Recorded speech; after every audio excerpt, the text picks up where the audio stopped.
18 electron है, 2 8 8 के L M. तो ये 3 सेल में मैक्सिमम जितना इलेक्ट्रॉन अट सकता है इसमें अटा हुआ है ना, और इससे ज्यादा इलेक्ट्रॉन तो नहीं आ सकता है, तो इसके पास maximum number of electron available है तीनों सेल। तो तीनों सेल में बहुत ज्यादा इलेक्ट्रॉन हो गया, तो इलेक्ट्रॉन में भी क्या होता है, रिपल्सन होता है, और वो इलेक्ट्रॉन रिपल्सन के कारण बेटा क्या होता है, इसकी साइज बड़ी हो जाती है। इलेक्ट्रॉन रिपल्सन होगा तो इलेक्ट्रॉन दूर भाग जाता है ना थोड़ा सा, इसलिए साइज की बड़ी हो जाती है। तो नोबल गैसेस की साइज अपने ग्रुप में ट्रेंड फॉलो नहीं करता है। ट्रेंड क्या होता है, सॉरी अपने पीरियड में ट्रेंड क्या होता है, साइज छोटी होती जाती है। यदि पीरियड में आप इस तरह जाओगे तो साइज छोटी होगी, और नोबल गैस का साइज सबसे बड़ा है due to maximum number of electron possible in all the shells, okay, and that increases electronic repulsion. तो सर ये ग्रुप 18 का साइज ग्रुप 1 से भी बड़ा है, मतलब कौन सा बेटा ग्रुप, अब 18 का ग्रुप 1 से, पीरियड की बात करो, पीरियड की, ग्रुप की मत बात करो, पीरियड की, ओके। मतलब कोई एक पर्टिकुलर पीरियड में मान लीजिए जैसे ये सोडियम या आर्गन से बड़ा होगा। सोडियम और आर्गन सबसे बड़ा होगा बेटा। ओह ठीक है ना। Yes, thank you sir. अब चलिए हम लोग आते हैं अपने टॉपिक पे, दैट इज केमिकल रिएक्टिविटी। हम लोग देखते हैं सबसे पहले, ओके।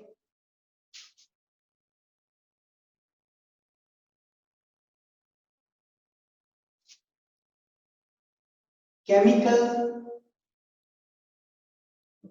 रिएक्टिविटी, ओके, इस ट्रेंड को हम लोग समझने का कोशिश करेंगे। देखो केमिकल रिएक्टिविटी का कहानी पहले समझो कि रिएक्ट करना। मुझे एक बात बताओ, मेटल्स किस तरह रिएक्ट करते हैं?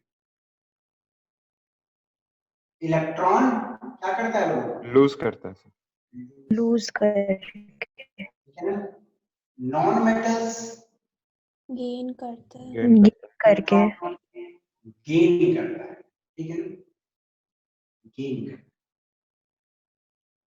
ओके। अब दूसरी कहानी और एक,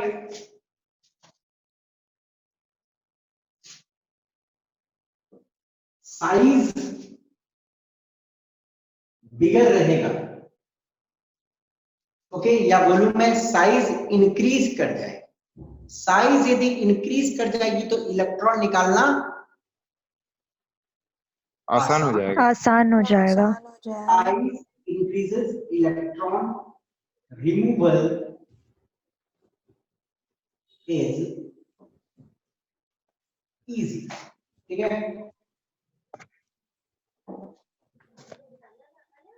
साइज छोटी रहेगी, यदि किसी का साइज छोटा है तो इलेक्ट्रॉन गेन करना इजी होगा। आसान।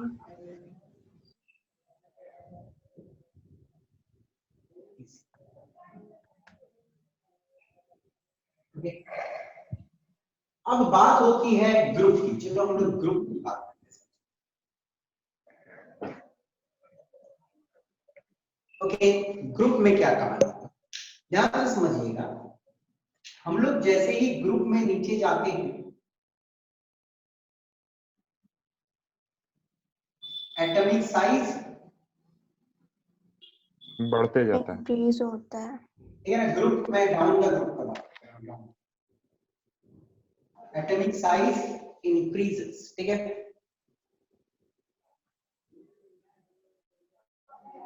It is easy to remove an electron from bigger atoms, ठीक है ना। और यदि मैं बात कर रहा हूं आपके सामने ग्रुप 1 का, या ग्रुप 1 का बात करूं या ग्रुप 2 का बात करूं, जो ग्रुप में प्रिफरेबली मेटल्स प्रेजेंट है, ठीक है ना। जो ग्रुप में मेटल्स है मैं उनका बात कर रहा हूं, या सिंपल में लिखता हूं मैं मेटल ग्रुप्स। जो ग्रुप में मेटल्स है, तो आप पहचान सकते हो ना, ग्रुप 1 में मेटल्स होते हैं, ग्रुप 2 में भी मेटल्स होते हैं। तो हाँ। ग्रुप 1 और ग्रुप 2 में मेटल्स होते हैं। तो मेटल्स का रिएक्ट करने का कहानी क्या है, इलेक्ट्रॉन लूज करके रिएक्ट करना है। तो यदि मैं नीचे आता हूं, फॉर एग्जांपल मैं लेता हूं G1, ओके, लिथियम, मैं ऐसे ही लिख देता हूं, कंफ्यूजन नहीं होगा, सोडियम, पोटासियम, रुबिडियम, सीजियम, ठीक है ना, लिथियम, सोडियम, पोटासियम, रुबिडियम और सीजियम। जैसे ये नीचे जा रहा है, इलेक्ट्रॉन क्या है, सीजियम सबसे आसानी से निकाल सकता है, इलेक्ट्रॉन सबसे आसानी से निकाल सकता है, तो ये रिएक्ट सबसे तेजी से करेगा, ठीक है ना। तो ये क्या हो गया, मेटल ग्रुप में क्या होगा, reactivity increases down the group. Group. ये समय कंफ्यूज नहीं होना है, मेटल के केस में रिएक्टिविटी इंक्रीज करेगा, और वहीं यदि मैं बात करूं non metal group, okay, non metal groups, preferably हम मान सकते हैं नॉन मेटल वाला ग्रुप कौन कौन सा है, 13, नहीं 13 को छोड़ दो बेटा, 16, 17, 9. 14 छोड़ दो, 15, 16, 17, 15, 17 का कहानी क्या है, ग्रुप ही का बात कर रहा हूं, ठीक है ना। साइज तो इंक्रीजेस डाउन द ग्रुप। यदि मैं एग्जांपल ले लूं, fluorine, chlorine, bromine, iodine, okay, fluorine, chlorine, bromine और आयोडीन, साइज क्या हो रही है, बड़ी हो रही है, जोरा डाउन द ग्रुप, है ना। तो क्या होता है, gaining of electron is tough. Electron gain करना क्या है, मुश्किल है। अब जब इलेक्ट्रॉन गेन करना मुश्किल है बड़े एटम्स को, तो क्या होगा बेटा, सर इसका रिएक्टिविटी घटेगा, घटेगा, decreases, okay, down the group. बेटा ये कहानी क्लियर है, हाँ okay, sir, idea should be clear with. किसी को कोई डाउट है तो आप मुझसे पूछ सकते हो, एनी प्रॉब्लम आप पूछ सकते हो। सिमिलरली मैग्नीशियम वाला भी लेंगे, है ना, बेरिलियम, मैग्नीशियम। अब आपसे कोई पूछ दिया कि मैग्नीशियम ज्यादा रिएक्टिव होगा कि बेरियम ज्यादा रिएक्टिव होगा, सर बेरियम है, बेरियम, ठीक है ना बेटा, ओके। तो आई सपोज आपको ये आइडिया क्लियर होगा, मैं आगे बढ़ सकता हूँ। Yes yes sir.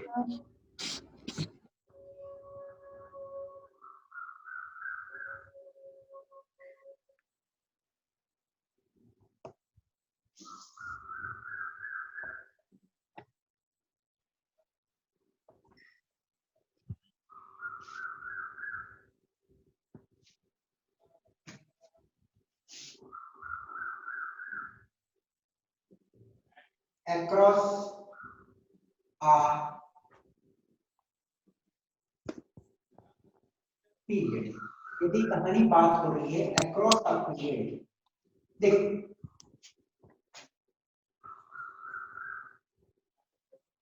मैं सोडियम मान लेता हूं,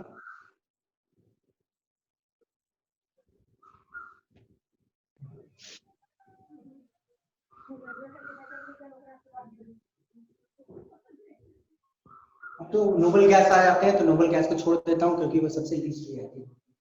देखो बेटा, सोडियम है, मैग्नीशियम है, एल्युमिनियम है, और सोडियम को स्टेबल होने के लिए कितना इलेक्ट्रॉन निकालना है, one.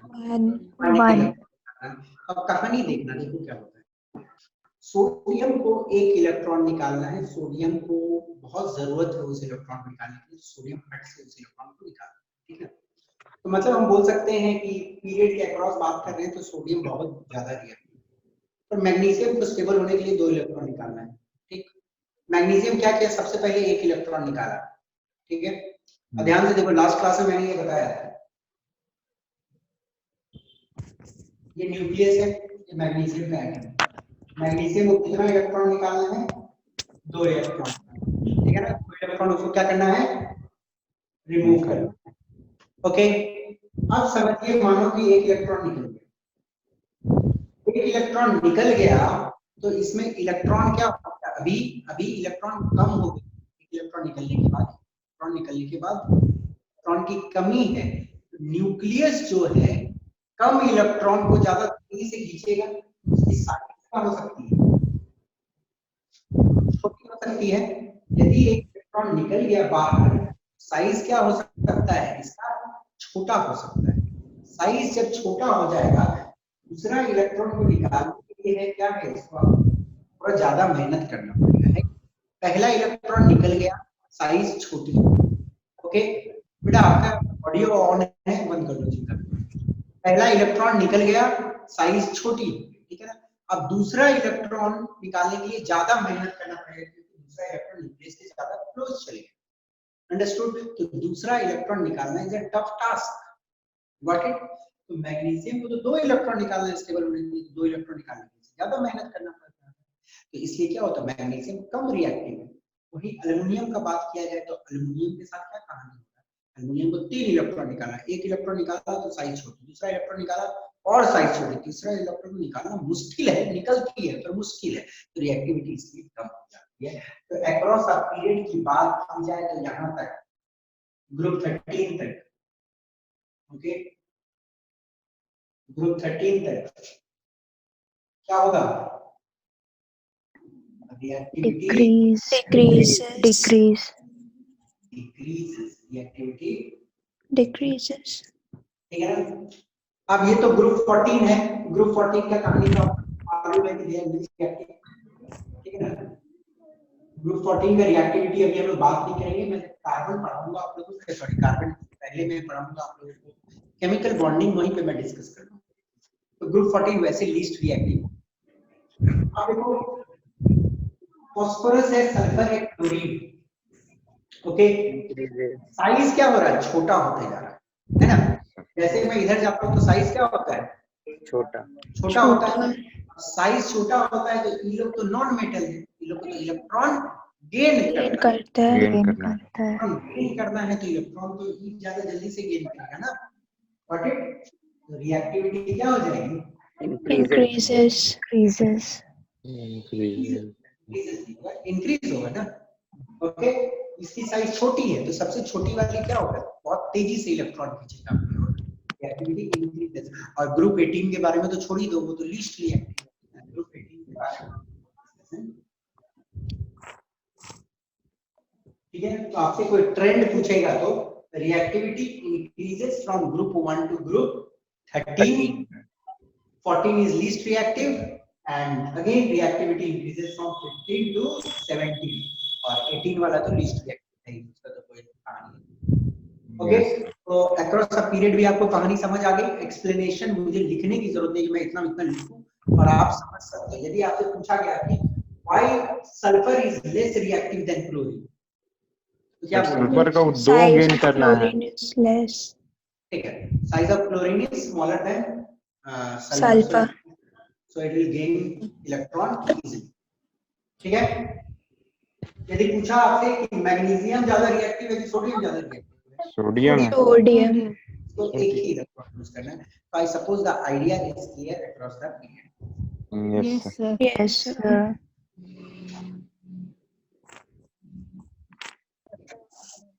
दो और प्रॉपर्टी है बॉइलिंग पॉइंट। देखो, डाटा आपको रटने की जरूरत नहीं है, क्योंकि आपसे कभी भी स्कूल में पूछने नहीं वाला है कि मेल्टिंग पॉइंट लिथियम का कितना है बताओ और सोडियम का मेल्टिंग पॉइंट कितना है बताओ।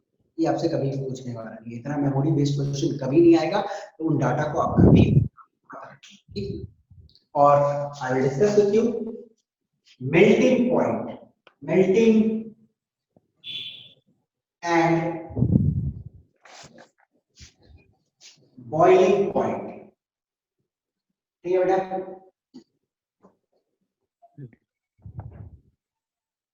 Okay, melting and boiling point के बारे में जिक्र होगा तो सबसे पहले देखो, मेटल्स की जब बात होगी, मेटल्स की बात होगी तो बॉयल क्या होता है? melting point and boiling point decreases down the, ठीक है ना, melting point metals की डिक्रीज करती है डाउन द ग्रुप, ठीक है ना, ये एरो डिक्रीज है, समझ लेना। और वही नॉन मेटल्स की बात की जाए, non metals melting point and boiling point increases down the, ठीक है, इतना आपको ध्यान में रखना है, ओके, इंपॉर्टेंट है। और एक छोटा सा मैं क्वेश्चन दूंगा, ये तो ग्रुप की कहानी हो गई, और एक छोटा सा आपके लिए क्वेश्चन है कि पीरियड में क्या ट्रेंड शो करेगा, आप जरा सोच लें। ओके, पीरियड में क्या ट्रेंड होगा, पीरियड में मेल्टिंग पॉइंट बढ़ेगा कि घटेगा, कि एकदम रेगुलर ट्रेंड होगा, कि पहले बढ़ेगा फिर घटेगा, ये आपको पता करना है। मैं एक रफ हिंट दे देता हूँ, 13 तक कहानी थोड़ी नॉर्मल होगी, 14 पे फिर गड़बड़ होगा, फिर उसके बाद कुछ होगा। तो आपको ये थोड़ा सा रिसर्च करना है, थोड़ा पता करना है, क्योंकि आपको सोचना है। देखो आप बैठे बैठे मैं पढ़ाते चल जाओ, चल जाओ, कोई कहानी ऐसा होमवर्क जो आपको कर सकते हो बेटा, दिक्कत? Yes sir. Yes sir. Yes, sir. अब मैं आपके साथ आज कुछ क्वेश्चंस डिस्कस करूंगा जो आपके आइडिया को क्लियर करेगा। Okay, some questions I am going to discuss with you, जिससे आपका आइडिया क्लियर होगा। ओके, चलिए सबसे पहला क्वेश्चन आपके सामने मैं लाता हूं कि what do you understand by atomic size. Okay, कि बेटा मैं बता दूं, कोई दिक्कत नहीं है कि आप पता कर सकते हो ना? हाँ सर, कर लेंगे। Yes sir. रफली सोचो कि साइज के साथ क्या होगा, थोड़ी इंक्रीमेंट होगी, फिर फास्फोरस के बाद क्या होगा, मतलब ये सिलिकॉन के बाद क्या कहानी आएगी, डिक्रीज होगी, देखना है, ठीक है।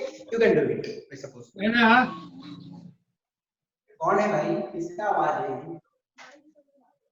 चलिए, question is first is what is atomic size. Atomic size क्या हो सकती है, आपको बताने की जरूरत नहीं है, you all know.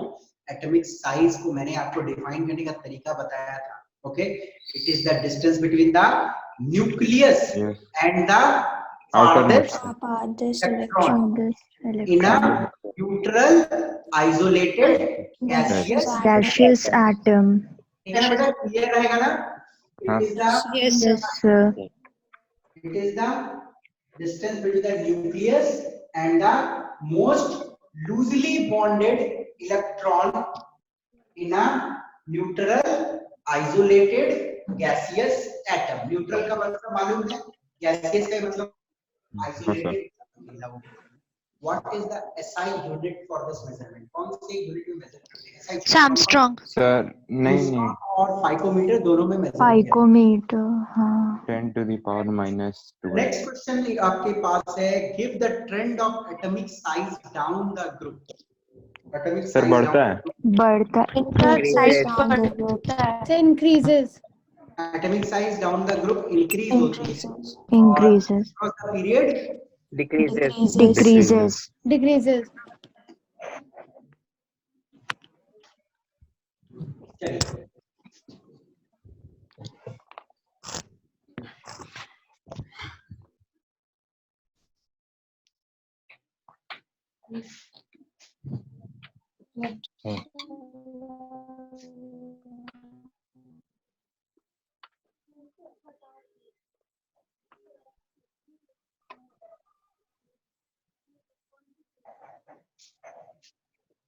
Increasing size के हिसाब से इसको सजाइए। पहला बार सबसे बड़ा साइज आपको किसका लग रहा है होना चाहिए?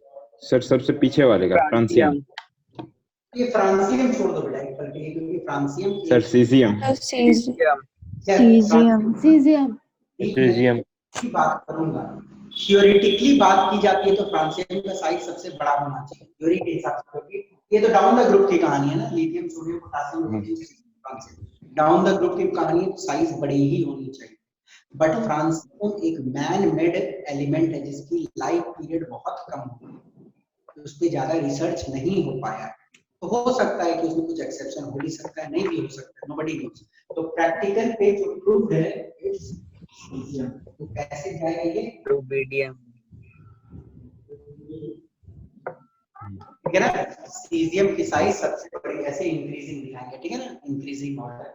अब इधर देखो, इधर भी वही चीज है सर, लिथियम सबसे बड़ा, फ्लोरीन सबसे छोटा। लिथियम सबसे बड़ा है तो वही चीज नहीं होनी चाहिए ऐसे, ठीक है ना, समझ गए बेटा? हाँ सर। आइडिया क्लियर है? इंक्रीजिंग हाँ size Yes, sir. Yes sir.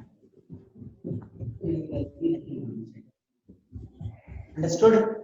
और नेक्स्ट क्वेश्चन है आपके सामने में, beryllium, lithium, carbon, boron.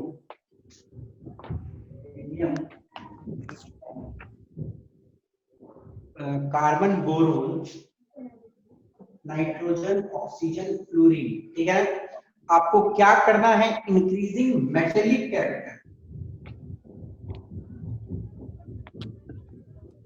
Increasing के हिसाब से सर फ्लोरीन, फ्लोरीन में ओपन रहेगा। ऑक्सीजन, नाइट्रोजन, सर फिर कार्बन आएगा, फिर अरे वो क्या नाम, बोरोन, फिर लिथियम, फिर बेरिलियम। ठीक है। अब देखो मेरी कहानी सुनो, आराम से मेरी कहानी को सुनो। जब भी आपसे पीरियडिक टेबल के ऐसे ही क्वेश्चन पूछे जाएंगे, एग्जाम में सारे ऐसे ही क्वेश्चन आने वाले हैं, तो आपसे जब भी पूछा जाए कोई भी पीरियडिक ट्रेंड के ऊपर क्वेश्चन है, तो सबसे पहले आपका काम रहेगा कि आप सबसे पहले 20 तक लिख लो, ठीक है ना। आपका मेन काम रहेगा कि आप 20 तक लिख लो, hydrogen, helium, lithium, beryllium, boron, carbon, nitrogen. पहला काम, अब पढ़ाई के दौरान में खाओ नहीं, ध्यान बढ़ जाएगा, नहीं बाबू? हाँ, तो खाते रहेगा ध्यान बढ़ रहेगा, तो फोकस क्यों नहीं रहेगा? माइक बंद करो बेटा आप प्लीज। देखो आपका सबसे पहले काम बनता है कि आप 20 तक लिख लो, क्योंकि 20 से ऊपर क्वेश्चन आने वाले नहीं है। तो पूछा गया है कि इंक्रीजिंग मेटेलिक कैरेक्टर के हिसाब से, अब जो पूछा गया है चलो उसको सर्कल करते हैं। बेरिलियम पूछा गया है, लिथियम पूछा गया है, ठीक है ना। सर्कल नहीं करते क्योंकि बहुत सारा क्वेश्चन हमको बनाना है, तो मैं जस्ट डॉट पुट करता हूँ। लिथियम पूछा गया है, बेरिलियम है, कार्बन है, बोरोन है, नाइट्रोजन है, ऑक्सीजन है, फ्लोरीन है, मतलब सेकंड पीरियड के सारे एलिमेंट। तो आपसे पूछा गया कि मेटेलिक कैरेक्टर इंक्रीज किस हिसाब से करेगा। मेटेलिक कैरेक्टर इंक्रीज तो आपको तो मालूम है कि जैसे मेटेलिक कैरेक्टर क्या होता है, घटते चले जाते हैं, डिक्रीज हो जाएंगे, मेटेलिक कैरेक्टर घटते चले जाएगा। तो लिथियम सबसे ज्यादा मेटेलिक है, फिर बेरिलियम उससे कम है, बोरोन और कम है, कार्बन और कम है, नाइट्रोजन और कम है, ऑक्सीजन और कम है, फ्लोरीन सबसे लेस मेटेलिक है, ठीक है ना, क्योंकि वो सबसे ज्यादा नॉन मेटेलिक है। समझ गए बात को बेटा? कोई दिक्कत आप लोगों को? No sir. No sir.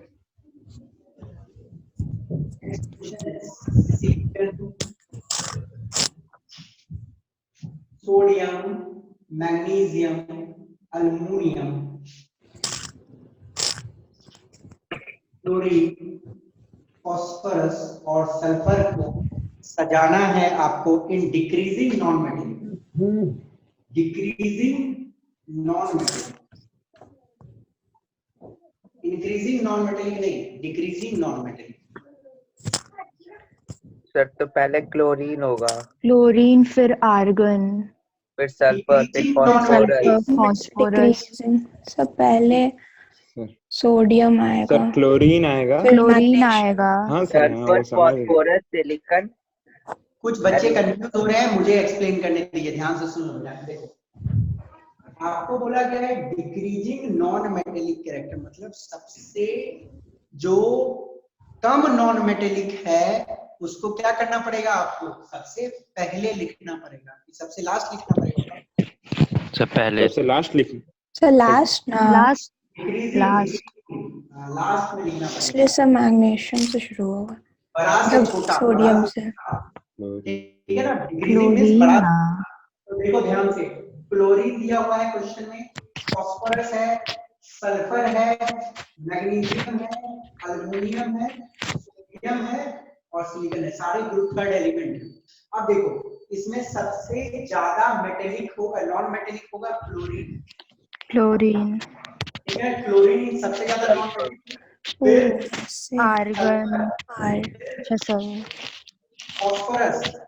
बेटा आवाज बंद करो प्लीज, एक्सप्लेन कर रहा हूँ, आवाज बंद करो। फास्फोरस, फिर उसके बाद क्या है, बस उल्टा चल जाओ ना, ऐसे ही रहेगा ना, got it. Chlorine, sulphur, phosphorus, silicon, aluminium, magnesium, sodium, ये सबसे कम नॉन मेटेलिक होगा। आई सपोज आइडिया क्लियर है बेटा सबको? Yes, sir. Yes, sir. Yes sir.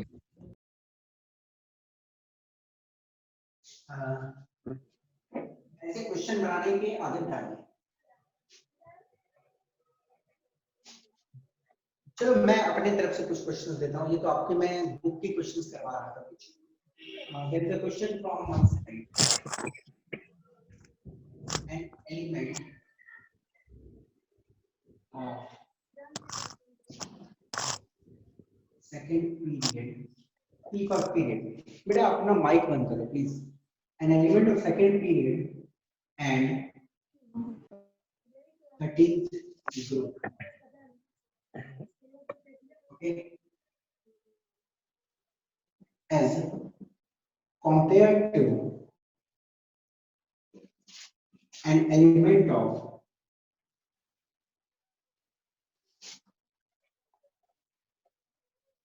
group 17 and period, ठीक है ना? Identify the elements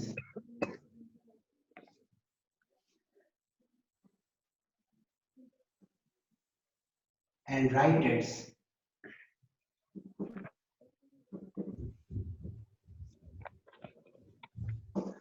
chemical formula। और इसका केमिकल फॉर्मूला सर बोरोन और क्लोरीन है। पहचान गए? हाँ सर। yes sir, बी और Cl। Boron. बोला गया है N element of second period and 13th group. तो 13th ग्रुप में कौन कौन सा होता है? Boron. Helium. Iodine. ठीक है ना? Indium. ये 13 ग्रुप है। अब 13 ग्रुप का कौन सा सेकंड पीरियड? तो फर्स्ट पीरियड में कुछ रहता ही नहीं, सेकंड पीरियड में कौन है? बोरोन, ठीक है ना? अब क्या बोला है, is compare to an element of group 17 and period 3।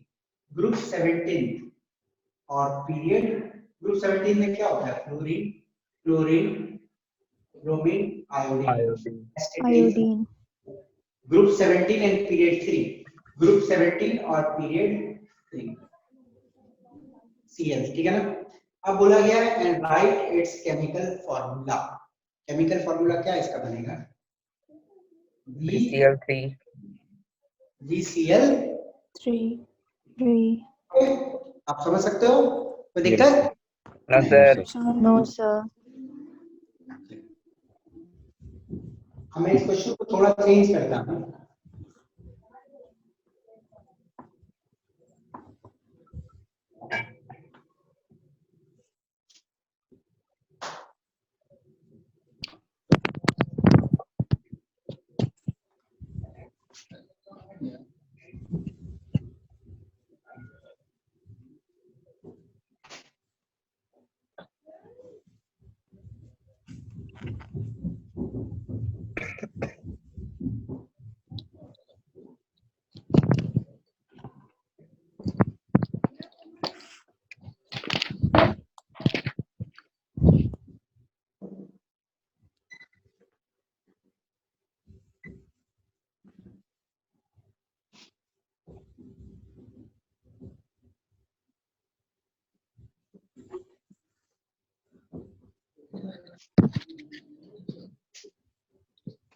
Sir, beryllium sir और helium. बेरिलियम और एल्यूमिनियम है। aluminium, period second group, second period तो सेकंड पीरियड और सेकंड ग्रुप में होता है बेरिलियम और ग्रुप beryllium, और period 3, Aluminium. aluminium, okay.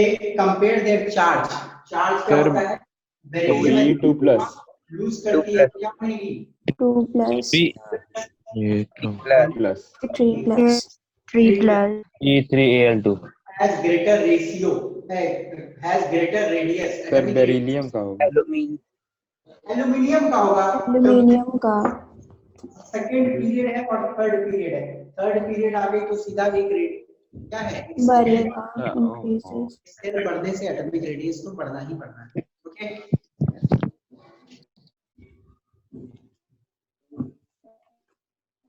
Okay, कुछ फिल इन द ब्लैंक्स मैं पूछता हूँ आपसे, ध्यान से जवाब दीजिएगा।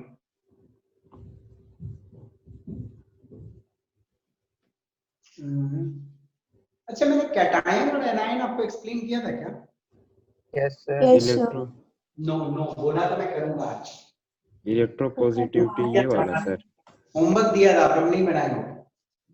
देखो, cation it is formed by the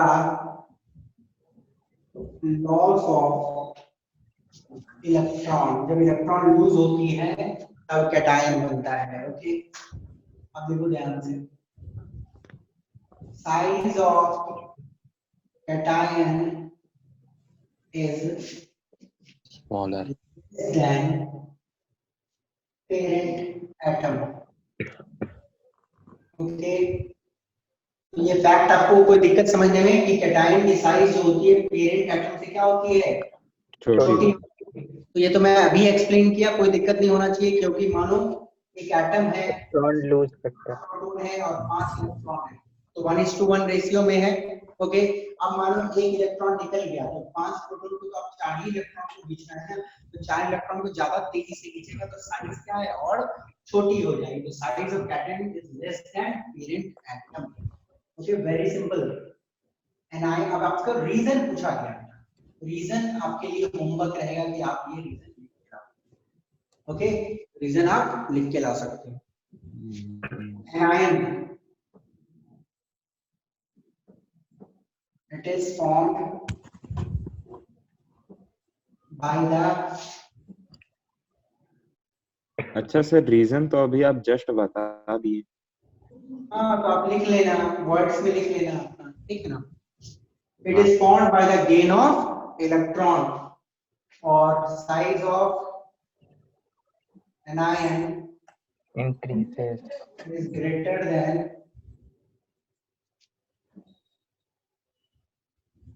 parent atom। atom ठीक है ना, इसका रीजन आप लिख सकते हो, क्योंकि Electron.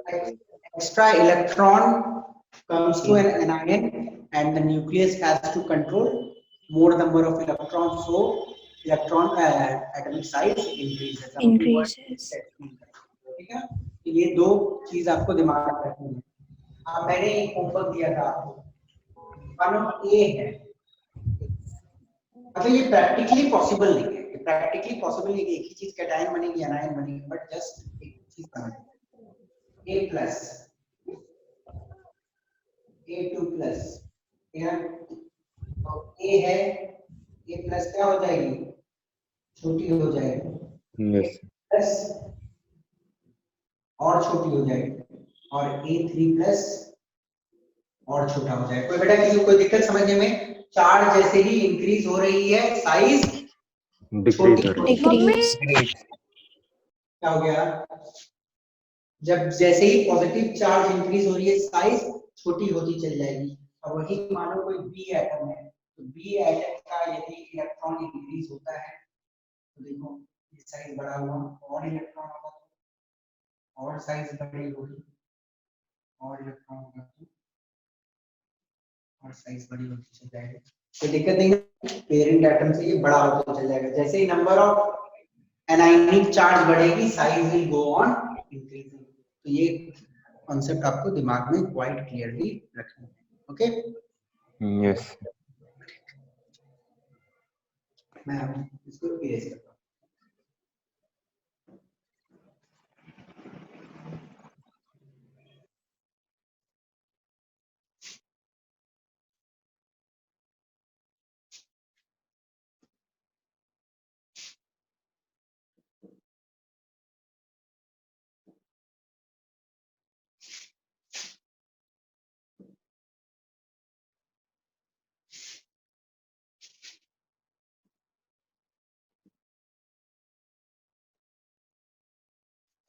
पीरियड के अक्रॉस जाता है इंसान तो ऑक्साइड का नेचर के साथ क्या होता है, ठीक है ना। चलो मैं बात करता हूँ सोडियम ऑक्साइड का।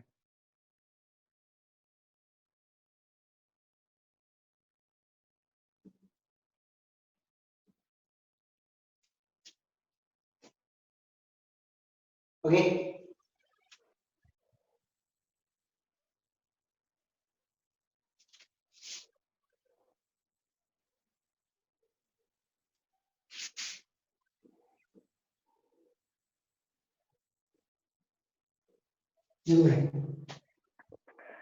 You have studied in junior classes की metals form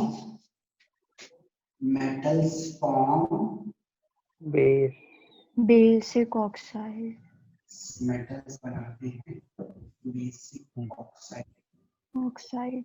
और non metals acidic, Acidic. Acidic oxide. Okay.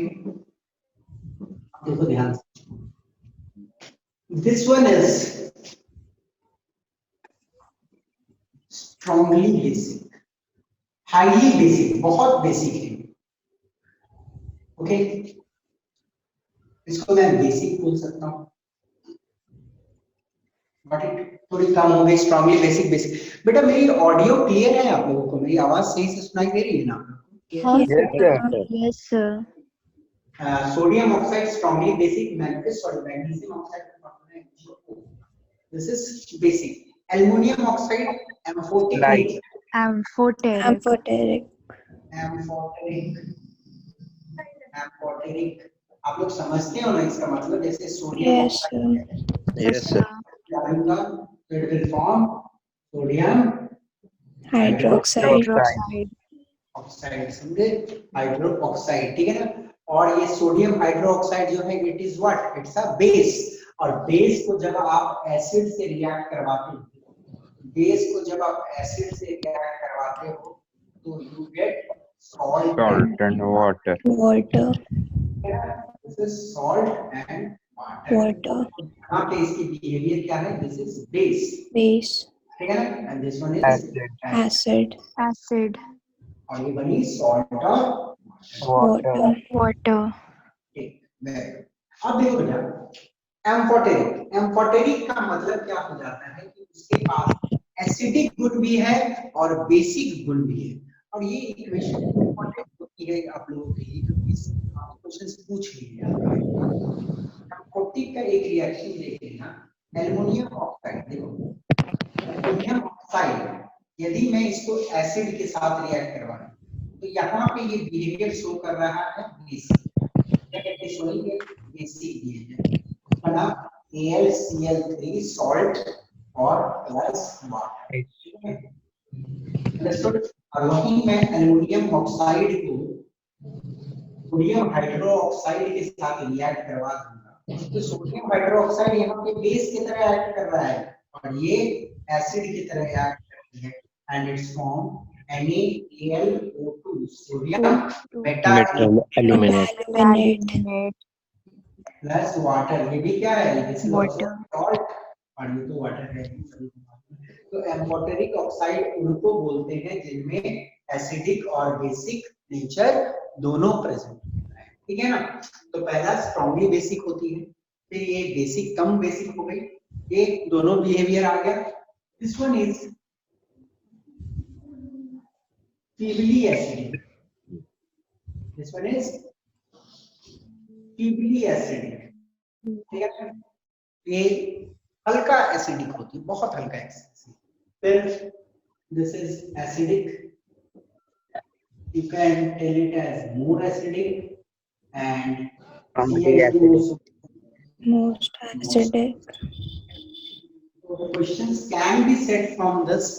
Okay, आपसे पूछा जा सकता है क्वेश्चन, आपसे पूछा जा सकता है कि इसे क्यों एसिडिक बोलते हैं, इसके ऊपर लिटमस टेस्ट किया जाएगा तो कैसा होगा यदि सल्फर ट्राइऑक्साइड गैस को वाटर से पास कर दिया जाए तो you will get an acid, है ना। और वो एसिड क्या करेगा? आपको ब्लू लिटमस को रेड कर देगा, है ना। एसिड लिटमस को क्या करती है? ब्लू लिटमस को रेड कर देती है। If I pass this gas through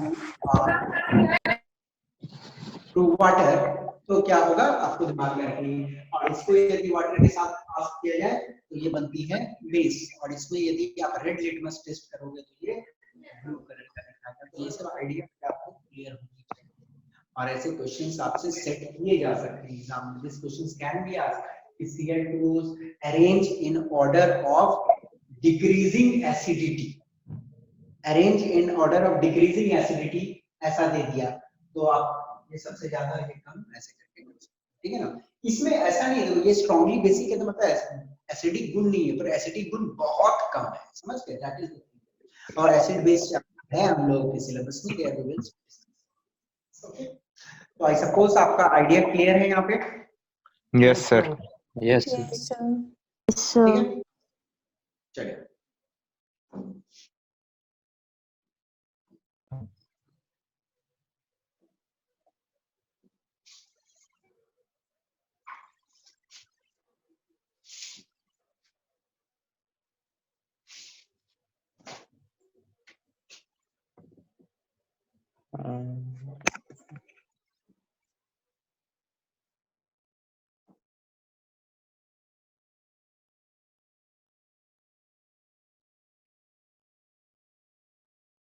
Important ionization energy. It is the energy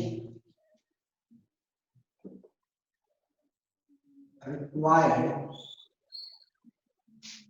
to remove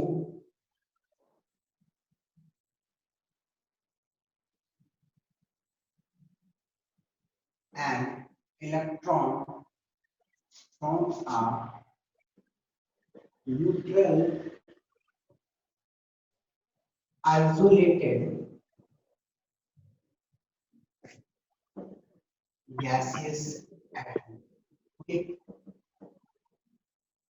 ध्यान से देखिएगा, आयोनाइजेशन एनर्जी हम बोलते हैं किसको, एक एटम है, ठीक है ना, और वो एटम कैसी रहनी चाहिए, कैसी रहनी चाहिए, न्यूट्रल, आइसोलेटेड और गैसियस। आइसोलेटेड मतलब अकेला रहना चाहिए, और गैसियस Yes. इससे मुझे क्या करना है, एक इलेक्ट्रॉन को बाहर निकालना है, और एक इलेक्ट्रॉन को बाहर निकालने में तो ये मानो क्या है, न्यूक्लियस को पकड़ के रखना है, ओके, इसे तो निकलने नहीं देगा आसानी से, तो मुझे क्या करना पड़ेगा, इस न्यूक्लियर पूल के अगेंस्ट कुछ काम करना पड़ेगा, और अगेंस्ट कुछ काम करना पड़ेगा तो इसे क्या है, कुछ एनर्जी सप्लाई करनी पड़ेगी। तो मिनिमम कितनी एनर्जी की रिक्वायरमेंट होती है एक इलेक्ट्रॉन को निकालने के लिए एक न्यूट्रल आइसोलेटेड गैसियस एटम से, तो डेफिनेशन इसका ये हो जाता है आयोनाइजेशन एनर्जी 1, ठीक है ना।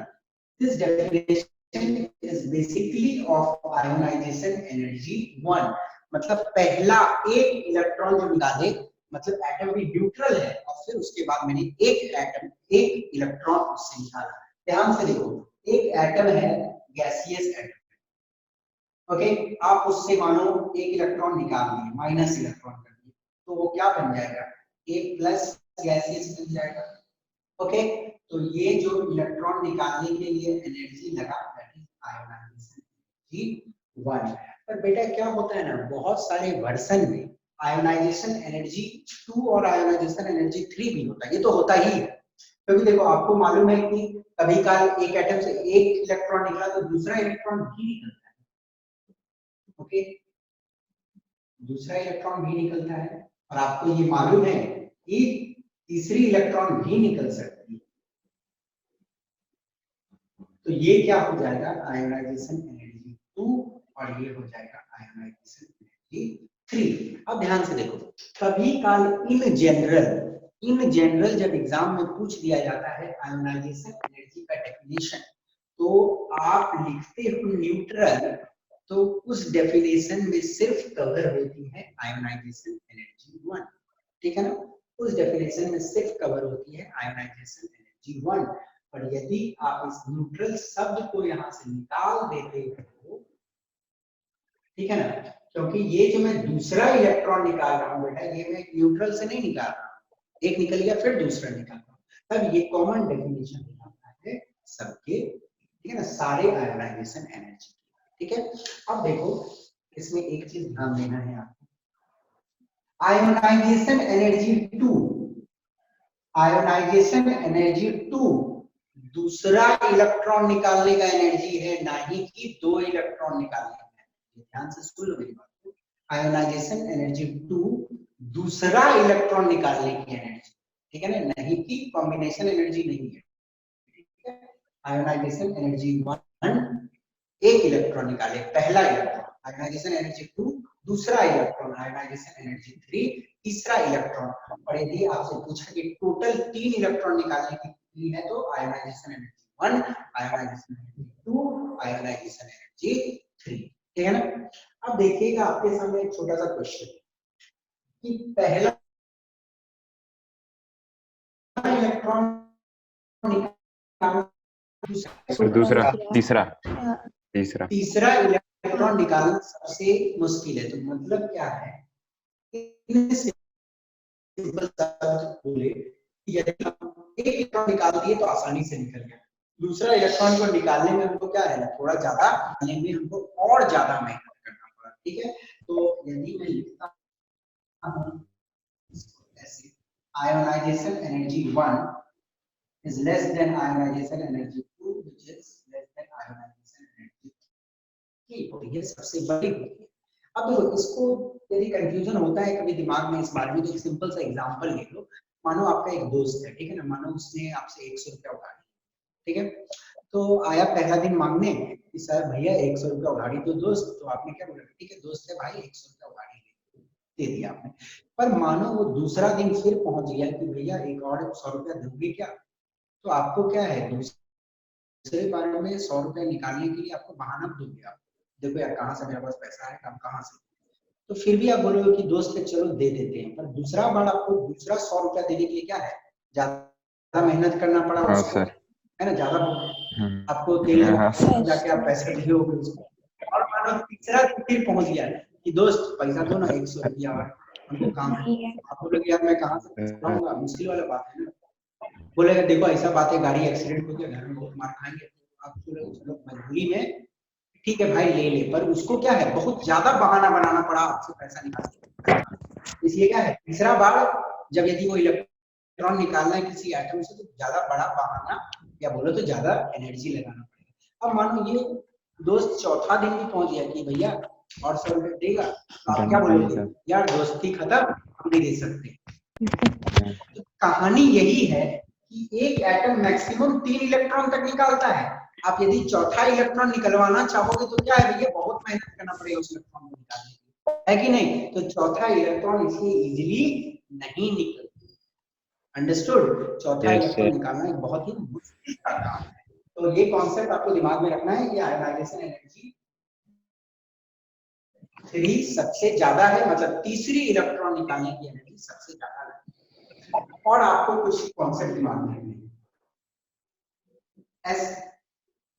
ऐसे यूनिट्स यदि हम लोग देखें, एसआई यूनिट तो नॉर्मली होती है इसकी किलो जूल पर मोल। देखो आयोनाइजेशन एनर्जी को हम रफली शो करते हैं किलो जूल पर मोल, मतलब एक मोल, मतलब देखो मानो एक सोडियम है, एक सोडियम से मैं एक इलेक्ट्रॉन निकाला, ठीक है, तो वो हो गया एक सोडियम से इलेक्ट्रॉन निकालने की एनर्जी। अब आपको क्या करना है, एक मोल सोडियम एटम से निकालना है इलेक्ट्रॉन, तो उसमें कितना एनर्जी लगेगा उसको हम लोग ऐसा यूनिट में शो करते हैं, ठीक है, किलो जूल पर मोल, मतलब एक मोल सोडियम एटम से एक मोल इलेक्ट्रॉन निकालना है तो इतना एनर्जी हमको कितना देना पड़ेगा, ठीक है ना, उस तरह हम लोग डिफाइन करते हैं। हम लोग एक इलेक्ट्रॉन के लिए नहीं डिफाइन करते, हम लोग एक मोल एटम से एक मोल इलेक्ट्रॉन निकालने की एनर्जी के बाद, ऐसा यूनिट है किलो जूल पर मोल। और दूसरे यूनिट भी है इसके इलेक्ट्रॉन वोल्ट पर एटम, ओके, ये मेजर किया जाता है नॉर्मली, इलेक्ट्रॉन वोल्ट पर एटम में भी मेजर किया जाता है। तो ये तो कॉन्सेप्ट आपके सामने आयोनाइजेशन। अच्छा तो सर आयोनाइजेशन, अच्छा बोलिए सर, आयोनाइजेशन एनर्जी का फॉर्म ये डेफिनेशन में एक एटम का ही लेंगे कि सर वो पूरा एक मोल का लेंगे? एक एक करके निकलता है बेटा, एक एक करके, एक एक करके। It is the energy required to remove an electron, यदि आप आयोनाइजेशन एनर्जी 1 का बात कर रहे हो तो आप एक ही इलेक्ट्रॉन निकाल रहे हो ना। अब आयोनाइजेशन एनर्जी 2 का बात कर रहे हो तब भी क्या कर रहे हैं, एक ही इलेक्ट्रॉन निकाल रहे हो। पहला तो निकल गया है ये एनर्जी से, दूसरा तो ये एनर्जी से निकल रहा है। हर केस में एक ही इलेक्ट्रॉन, आप चाहे आयोनाइजेशन एनर्जी 1 डिफाइन करो, आयोनाइजेशन एनर्जी 2 डिफाइन करो या आयोनाइजेशन एनर्जी 3 डिफाइन करो, हर केस में हम एक ही इलेक्ट्रॉन निकालते हैं, ठीक है ना। और यदि इस डेफिनेशन में आप न्यूट्रल इंक्लूड कर देते हो तो ये आयोनाइजेशन एनर्जी 1 की डेफिनेशन। पर इन जनरल लिखने के लिए नहीं न्यूट्रल लिखोगे तो थोड़ा अच्छा है, ठीक है।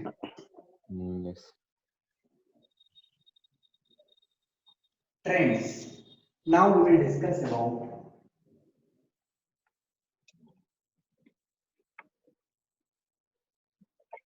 ट्रेंड्स की बात करेंगे कि आयोनाइजेशन एनर्जी की क्या ट्रेंड्स होती है। ओके, देखिएगा डाउन द ग्रुप,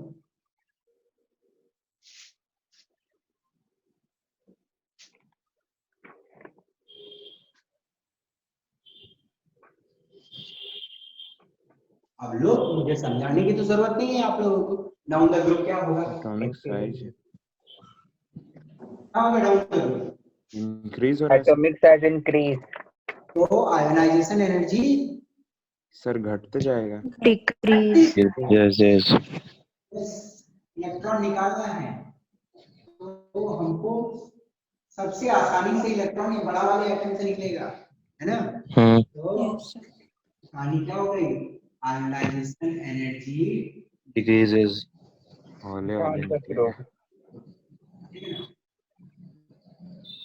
आप बोलोगे कि सर अब आयोनाइजेशन एनर्जी 2 बताइए क्या हुआ, तो भैया जब हम ग्रुप 1 का बात कर रहे हैं तो आयोनाइजेशन एनर्जी 2 इसमें आएगा ही नहीं, ठीक है ना। ग्रुप 1 में कुछ ऐसा नहीं होगा।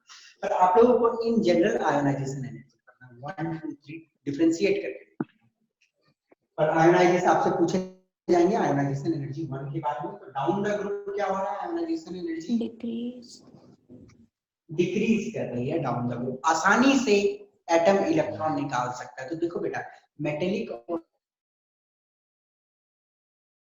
नॉन मेटेलिक ठीक है ना। अब डाउन द ग्रुप आए तो इलेक्ट्रॉन आसान हुआ, मतलब क्या आसान क्या हुआ कि कम एनर्जी देना पड़ा, और कम एनर्जी देना पड़ा मतलब क्या है, वो तुरंत रिएक्ट कर गई, है ना। तो ये वाला जो है ये ज्यादा रिएक्टिव भी है, ज्यादा मेटेलिक भी है,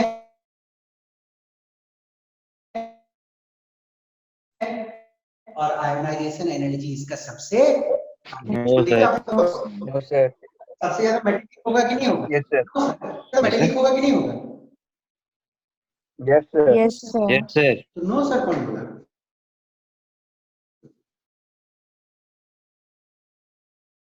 सर फिर वो पहला क्वेश्चन का आंसर। सबसे ज्यादा मेटेलिक, सबसे बड़ा साइज और सबसे आसान इलेक्ट्रॉन निकालना, और React. सबसे ज्यादा Reactivity. Reactive. Down the yes sir, है और मेटल्स, नॉन मेटल्स में भी यही रहेगा कि साइज बड़ा है तो इलेक्ट्रॉन निकालना आसानी होगी। नॉन मेटल के लिए कोई डिफरेंट अक्रॉस द पीरियड, देखो एक पीरियड में नंबर ऑफ सेल्स क्या रहता है, सेम रहता है, सेम, हाँ में नंबर ऑफ सेल्स सेम रहता है। जब हम पीरियड में इधर आगे बढ़ते हैं तो एटॉमिक रेडियस के लिए देखो, आयोनाइजेशन एनर्जी यहाँ पे डिफाइन करना है तो हम कौन सा प्रॉपर्टी से डिफाइन करेंगे, एटॉमिक रेडियस से। Atomic radius increases so it is easy to the electron, so ionisation energy decreases. पर अक्रॉस द पीरियड का बात करेंगे तो हम किसका बात करेंगे, nuclear charge, increases across the Period. okay, nuclear charge across the period increase होती है and shell remains The same. ठीक है ना। और सेल क्या रहता है, कांस्टेंट रहता है। सेल कांस्टेंट रह गया, न्यूक्लियर चार्ज बढ़ गया तो एटम का साइज को क्या कर देगा, छोटा shrink कर देगा, एटम का साइज को छोटा कर देगा। एटम का साइज छोटा हो जाएगा तो इलेक्ट्रॉन निकालना मुश्किल है decreases Across the period, ionization energy क्या increases increases. across the period छोटी होती चली जाती है, साइज छोटी होती चली जाएगी तो इलेक्ट्रॉन को निकालना एक मुश्किल की कहानी है ना। तो ये देख लो एक बार, मैं थोड़ा पानी पी लेता हूँ, ठीक है। आज लगता है आगे तो नहीं पढ़ा पाऊंगा, आज टाइम भी खत्म हो रहा है। कोई डाउट है तो पूछो बेटा। सर डाउट मेरा एटॉमिक साइज से था एक और। हाँ पूछो बेटा, पूछो। सर ये ग्रुप मतलब पीरियड 2 का जितना भी एलिमेंट है वो पीरियड 3 से मतलब छोटा होगा कुछ? आप ही बताओ। हाँ एक्सेल आ गया सर, एक्सेल आ गया वो ठीक है सर, पर फ्लोरीन एकदम चिपका हुआ है और मान लीजिए सोडियम है तो एकदम छोटा, सबसे छोटा। क्या सर? फ्लोरीन के बाद पोटासियम आ जाता है, दूसरा थर्ड पीरियड शुरू हो गया। नहीं सर, 2 पीरियड का हम बात कर रहे हैं, सेकंड और थर्ड।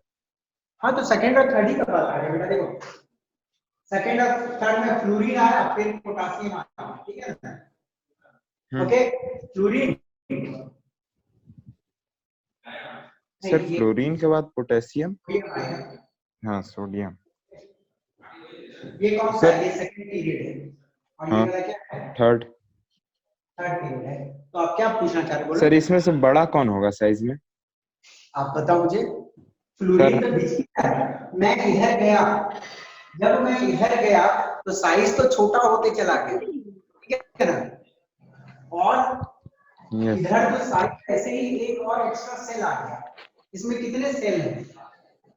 2 7 और इसमें 2 8 1 3 सेल। छोटी में बताओगे बेटा। और सर ये अगर मान लीजिए हम सेकंड पीरियड का ग्रुप 1 सेकंड पीरियड और sir group 17 third period group 17 रखें, मतलब बेरिलियम रखें और ये क्लोरीन रखें, उसमें कौन बड़ा होगा? कौन? क्लोरीन और बेरिलियम, बेरिलियम, लिथियम या बेरिलियम कोई भी। हाँ देखो इतनी मास कंपैरिजन तो आपको आएगी नहीं।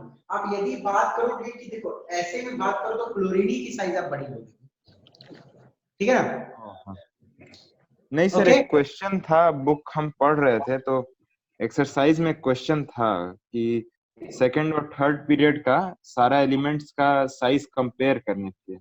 अच्छा वो मैं बताऊंगा आपको, जब डायगोनल रिलेशनशिप पढ़ाऊंगा ना मैं बेटा, मैं आऊंगा उस टाइम में, ठीक है ना, मैं बताऊंगा वो सारी चीज।